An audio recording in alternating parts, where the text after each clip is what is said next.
going, guys? It's Chucky from MadBio Reptiles, and before I even start this video, I want to give a huge shout out to DEA Exotics. This actually got here Monday on my birthday, so it was a birthday present, which you guys probably didn't even know it was my birthday, but thank you so much. It's a sticker. It's a DEA sticker. Hope you guys can see it there. There's a gecko there, 005, and then DEA Exotics right there. Shout out to you guys. They're gonna be down in the description, so follow them real quick. And let's get to talking about tarantulas. Roll the intro.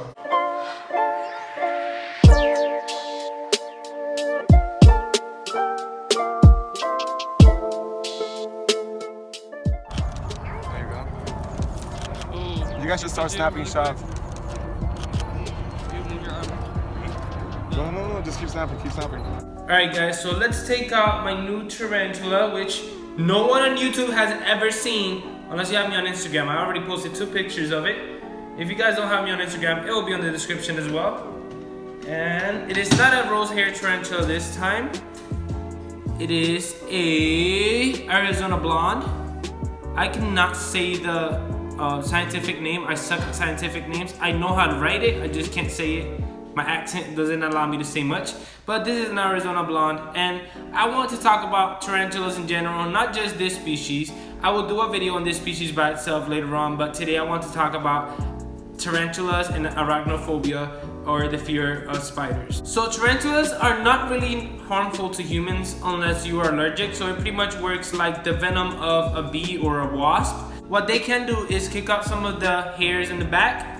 Those hairs have like little barbs on them, so once it latches to your skin, you're gonna get pretty much like a rash, and it burns. It burns a lot. It's better than getting bit by them, which is actually rare for New World tarantulas. And New World means that they come from the Americas. Old World will be Asia and the Old World, you know what I mean?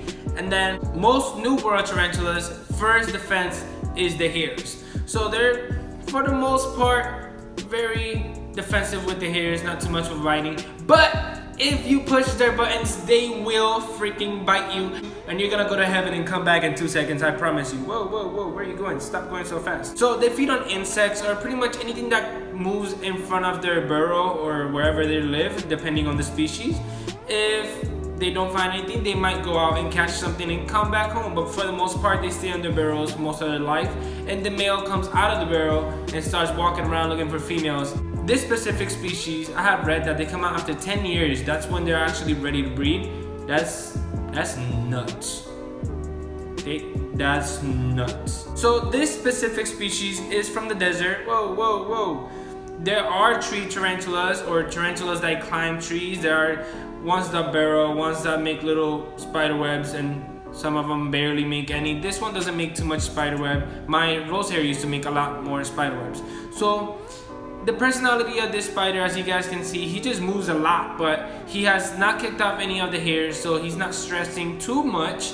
He has not tried to bite me, so he's not angry. And for the most part, this is how tarantulas are. Really not friendly, but very docile. Let's put it like that. They're not friendly, but they're docile.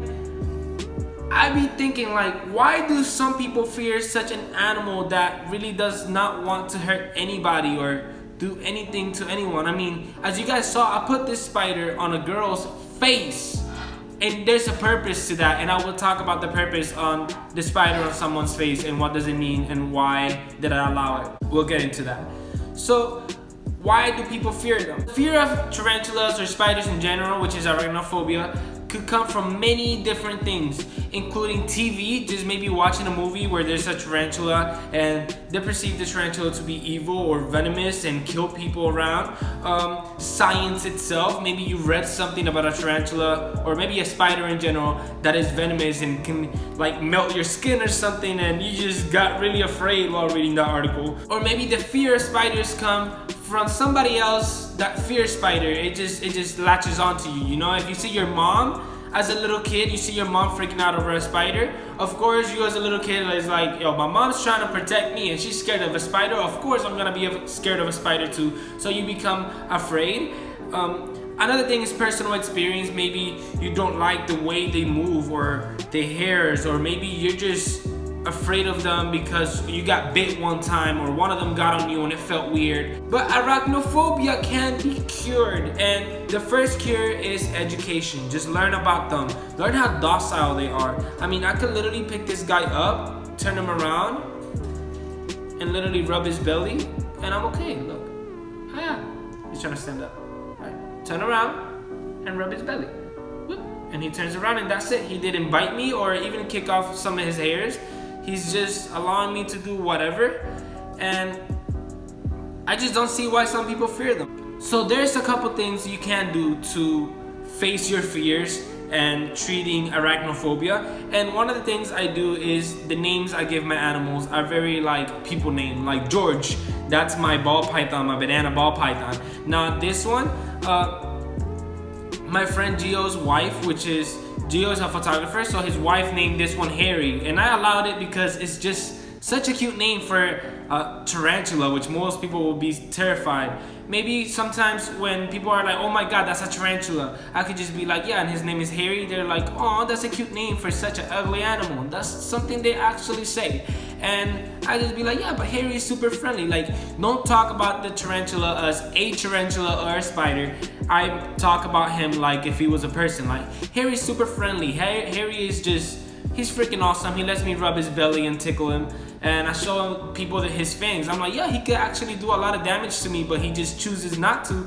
And from there on, I keep going. Now, the other thing which I wanted to talk to you guys about is the tarantula on the face. I do not recommend anyone doing this. I do not recommend doing this at home or anywhere, all right? This is something we did. We knew what we were doing. We knew the consequences of it. The spider could have fell. It could have died. Somebody could have gotten bit. There's so many possibilities that you guys don't want to risk. But the reason we did it is because the face is such a delicate part of the human body. So you don't allow anybody to touch your face. If a stranger comes up to you and touches your face, I bet you're gonna try and fight them. Because I will try to fight them. I swear to God, I'll try to fight them. But it's such a delicate part which nobody touches. Now, if you have a spider, right, and you put it on your face, people are like, oh my god, you have a spider on your face, are you crazy? And they think about it more, like how did it not bite you? Why didn't you throw the hairs, the irritating hairs? And how, like, why doesn't the spider want to eat your face off? And then you explain to them with those questions like, they're very docile animals. I allow him to be on my face because I trust him.